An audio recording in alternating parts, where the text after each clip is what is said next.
Hey gang, what's up? We're back.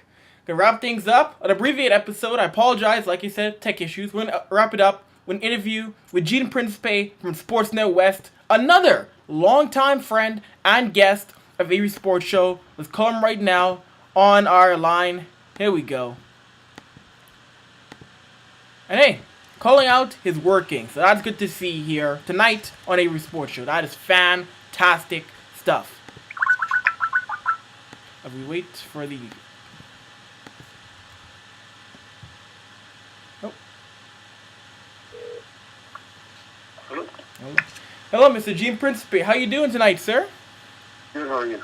I'm doing fantastic, Gene. I gotta ask you, Gene. You've been on my show. Wow, many years ago when I was doing Avery Sports Show back on Blog Talk Radio. I was, I think, 16 years old. So I appreciate you coming back onto my show some 4 years later, Gene. No problem. No problem. I know, Gene. For yourself, how great does it feel to have Edmonton Oilers hockey back? I know you're at training camp. How does it feel to have it back right now, Eric Saw Place, Gene? Even if it only is just training camp right now. Sounds good. Yep. I know, Gene. Right now, a lot of teams been doing the whole giving back to fans, the lockouts, and of course, what did you think about the Oilers doing the shitty game in Horlock Park and having free popcorn? Do you think right now, Gene, that's enough to say we're sorry to the fans for the lockout in your mind?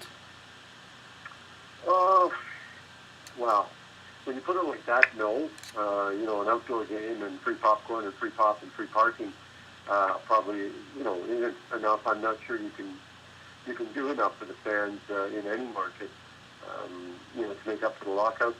Edmonton fans are different. They are as loyal as your pet dog. I mean, you can do whatever you want, but they still come back.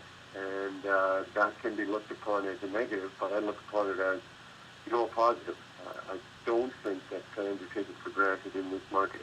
They pay a lot of hard-earned dollars to support a team that struggles, but I think the biggest payback for the fans is the rebuilding of this club, which I think will really show this year. No, of course, but I know there's been so much hype with this team right now. Guys playing in AHL, overseas. How do you see the boys coming out of the gate on January 20th against Vancouver in Vancouver? Well, I think that's, an interesting night. Back-to-back games for Vancouver. They play Anaheim the night before. The Oilers will be rested, having not played an NHL game since April, ironically, in Vancouver. I'm not sure how the first game will go, per se, but I think that, the first week, the first month, I think the Oilers will be one of the teams that gets off to the best start in the NHL. And then it will be a matter of not so much holding on, but holding up and being able to be productive past 10 games, into 20, and then the halfway point, and then into the last month of the season, and then right to the end of the season. So, I think that this will be a way better year for the Oilers. We're just, it's still hard to gauge, especially because it is a shortened season, how much better it will be. No, it's true. It's true. Now we'll finally get to see Neil Yakupov play in Orla Silterix. I mean, he's a guy. He's a true showman. It's refreshing an era where guys are, they're very conservative. They're not showing their personality much. I mean, how excited should fans be to finally get a chance to see him play as a member of the Edmonton Oilers, Gene? I think very, and I think that you're right. He is a showman, and in an era where many people are only sort of brave on Twitter, he's gutsy enough to speak his mind. Doesn't mean you have to agree with it. See example, Canadian hockey players are dirty. But, I mean, we all have opinions, and because you're a pro athlete doesn't mean you're not supposed to use them. Some people might suggest that, well, why would he say that? Well, why wouldn't he? I mean, that's what he feels. We don't have to agree with him. But last I heard, honesty is the best policy. And I guess he will have to pick his spots. I don't think he can be honest 100% of the time, because that might be difficult to deal with. But I like his personality.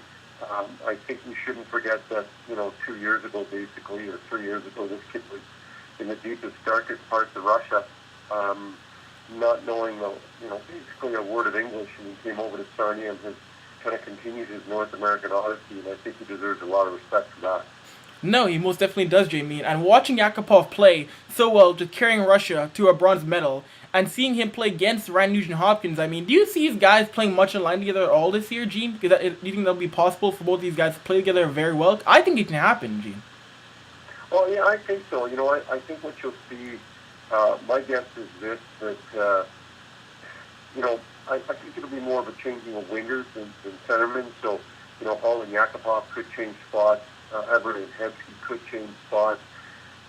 There was a stretch where Sam Gagner had some success after Brian Nugent-Hopkins hurt his shoulder as a rookie last year, and he popped up into RNH's place. So I don't see that happening as much, but I can see those wingers sort of moving up and down and back and forth, and it could be within periods if the Oilers feel like they're not getting the right amount of offense from that combination.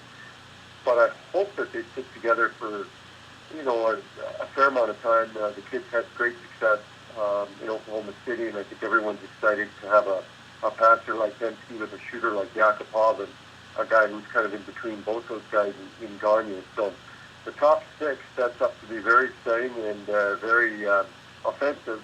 Hopefully people don't find them offensive if they aren't successful early on. Right. Of course, now, moving to the defense core, they bring in Mark Fistrick, a gritty defensive defenseman, only for our third-round draft pick. What do you think of that move to bring him onto the team, Gene?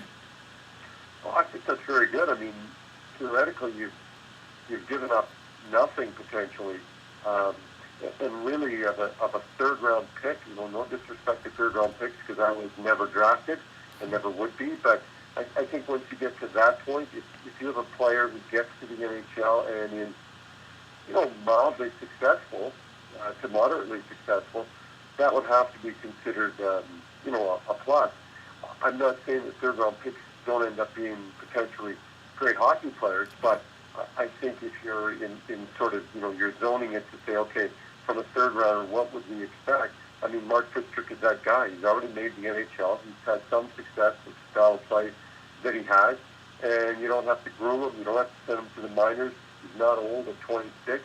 So Dallas has really kind of, put the seed in the ground, watered it, got it some sunshine, and now that it's finally sprouted, they've sold it to you and given it to you. So I think that that's an advantage for Edmonton. No, most definitely is, and of course some changes happened with the letters. I know Sean Horkoff, he still remains captain, but now the A's go to Nick Schultz, Jordan Eberle, and Taylor Hall. How does that change the culture in the dressing room now that Eberle and Hall are being groomed, I guess, in a sense, to eventually one day possibly be captains of this hockey club?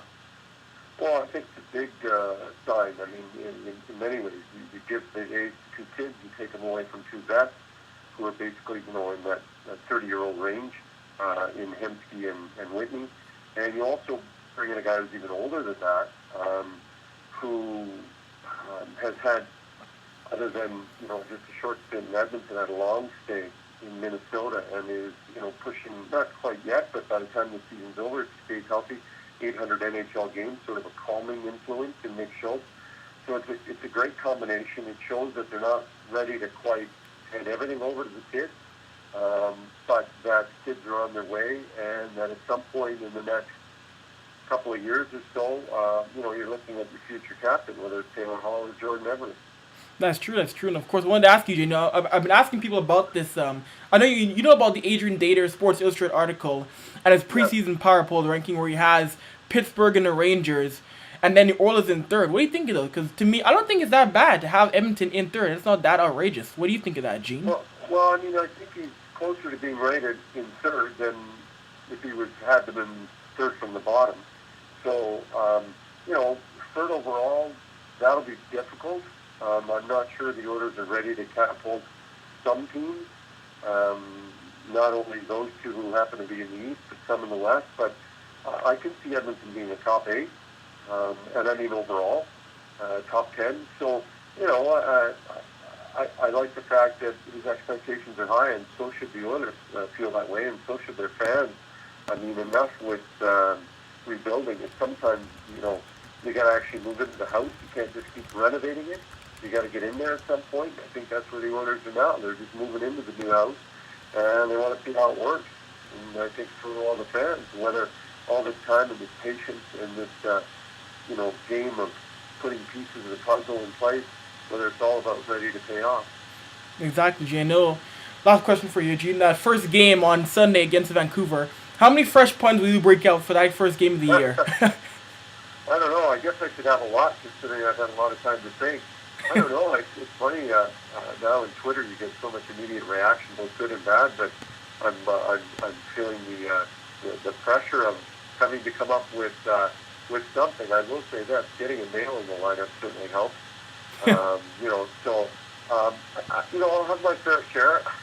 I don't know what the over/under would be on it, but I would probably say somewhere around 5 or 6 would be about a fair number. I mean, I'm looking forward to doing what I do, but more importantly, trying to bring a certain level of entertainment to the broadcast.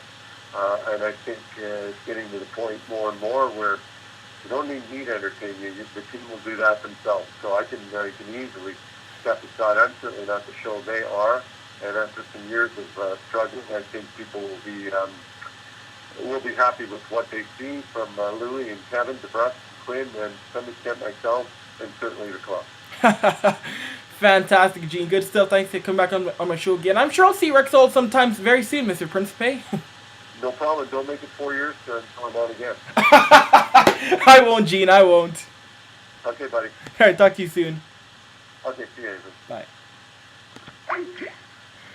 Gene Principe from Sportsnet West. Fantastic stuff. Hey, like he said, if the team plays well, he wouldn't have to entertain us as much. I really feel, folks, that the Adrian Data rankings are not as nutty as people believe it to be. The power rankings, the preseason rankings. Look at what this team is coming with in firepower. We already mentioned it on last week's show. Justin Schultz, Nail Yakupov, Jordan Eberle, they're ready. And like Gene said, there's a point in time where you have to stop dancing around the fact that, they're still young. It's rebuilding mode. No. I think they will come out and make some people say, oh my goodness, these are not the same Edmonton Oilers.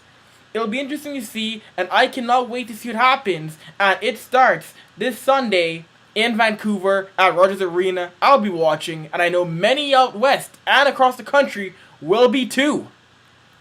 Anyway, folks, we'll take one final commercial break. We'll be right back. We'll talk about Lance Armstrong. Then we'll come back next week with a full show at 6 p.m. Mountain Time. Avry Sports Show, the webcast, here on livestream.com/Avry Sports. Stick around.